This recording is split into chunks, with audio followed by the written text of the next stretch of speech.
বানৰ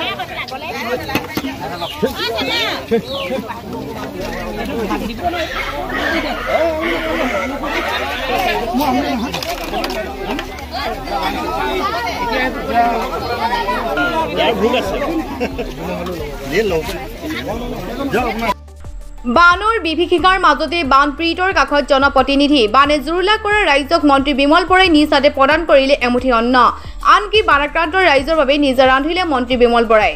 বানৰ বিভীষিকাৰ মাজতে বানপীড়িতৰ কাষত জনপ্ৰতিনিধি বানে জুৰুলা কৰা ৰাইজক মন্ত্ৰী বিমল বৰাই নিজ হাতে প্ৰদান কৰিলে এমুঠি অন্ন আনকি বানাক্ৰান্ত ৰাইজৰ বাবে নিজে ৰান্ধিলে মন্ত্ৰী বিমল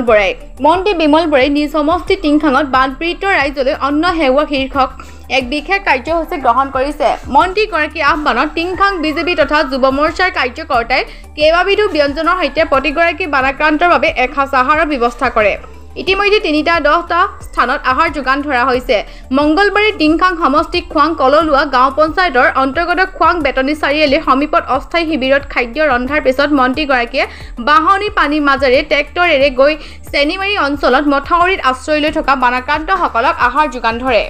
ৰাজ্যৰ বিভিন্ন প্ৰান্তৰ লগতে টিংখাং সমষ্টিটো বিভীষিকাৰ সৃষ্টি কৰিলে বলিয়ে বানে বহুকেইখন গাঁও বাহনী পানীত বুৰ যোৱাত ঘৰবাৰী এৰি ওখস্থান মথাউৰি আৰু আশ্ৰয় শিবিৰত থাকিবলগীয়া হৈছে বানাক্ৰান্তই এতিয়াও পানীৰ তলত বানাক্ৰান্তসকলৰ ঘৰবাৰী আমাৰ অসমত যোৱা কেইদিনমান ধৰি যথেষ্ট পৰিমাণৰ বৰষুণ তাতে চুবুৰীয়া ৰাজ্যসমূহতো বৰষুণ হোৱাৰ ফলত ব্ৰহ্মপুত্ৰ আৰু ইয়াৰ উপনৈসমূহ বাঢ়ি আহিছে আৰু বাঢ়ি অহাৰ ফলত আমাৰ দাঁতিকাষৰীয়া অঞ্চলসমূহ প্লাবিত হৈছে বিশেষভাৱে নৈ আৰু মথাউৰিৰ মাজত যিসকল লোক বসবাস কৰে তেওঁলোকৰ ঘৰ দুৱাৰসমূহ জলধাৰাই প্লাবিত কৰিছে আৰু তেওঁলোক এই মুহূৰ্তত বহু লোক ঘৰত থাকিব পৰা অৱস্থাত নাই বিভিন্ন আশ্ৰয় স্থানত ওখ স্থানত তেওঁলোকে আশ্ৰয় লৈ আছে যেহেতু ঘৰসমূহত পানী সোমোৱাৰ পৰিপ্ৰেক্ষিতত তেওঁলোকে ৰন্ধন প্ৰকৰণ কৰিবৰ কাৰণে অসুবিধা হৈছে গতিকে সেই স্থানসমূহলৈকে আমি আমাৰ দলীয় কাৰ্যকৰ্তা ৰাইজৰ সহযোগত আজিতো আপোনালোক সাংবাদিকসকলৰো সহযোগত আমি ৰন্ধন কাৰ্য সম্পন্ন কৰি তেওঁলোকৰ থকা ঠাইলৈকে আমি লৈ যোৱাৰ প্ৰয়াস কৰিছোঁ আৰু এই সেৱা আমি যোৱা 3 দিনৰ পৰা চলাই আছোঁ যোৱাকালি প্ৰায় 10টা পৰহি 10টামান ঠাইত আমি এনেধৰণে আমি সেৱা আগবঢ়াইছিলোঁ আজি আমাৰ এই অঞ্চলত চেৰাপাখাতি চেনিমাৰী এই অঞ্চলত আমি এই কাম কৰিছোঁ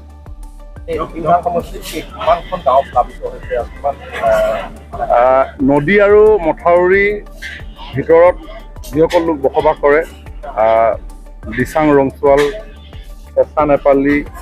গৰুহৰা ৰমাই লাচন মিচিং গাঁও 2 নং ভৰালিবাৰী কলিতা গাঁও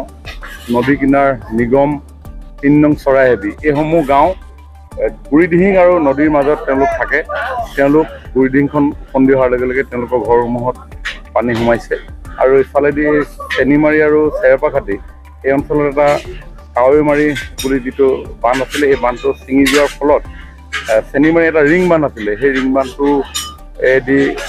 পানী সোমাই আহিলে ৰিং বান্ধটো ক্ষতিগ্ৰস্ত হ'ল আৰু সেইকাৰণে এই অঞ্চলত অলপ নৈ পানী ইয়াতে সোমোৱাৰ কাৰণে ৰাইজ ইয়াতে জলমগ্ন হৈ আছে কিন্তু ইফালেদি লাহে লাহে পানীৰ জলস্তৰ কমাৰ কাৰণে এতিয়া পানী শুকাব আৰম্ভ কৰিছে প্ৰায় 2,500 ৰাইজ এনেধৰণে আছে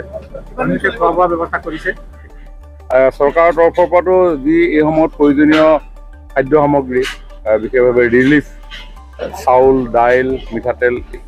নিমখ ইত্যাদিসমূহ যোগান ধৰা হৈছে খোৱা পানী যোগান ধৰা হৈছে সমান্তৰালভাৱে স্বাস্থ্য সেৱা আৰু পশুধনৰ কাৰণেও খোৱা পানী খাদ্য সামগ্ৰী আৰু চিকিৎসা সেৱা আগবঢ়াই থকা হৈছে আৰু তাৰ ওপৰঞ্চি আমি অলপ স্থানীয়ভাৱে ৰাইজক ৰন্ধন প্ৰকৰণ কৰি আমি তেওঁলোকক দিবৰ কাৰণে প্ৰয়াস কৰিছোঁ যিমান দিনলৈকে এই চেৰাপাখাতি চেনিমাৰী অঞ্চলৰ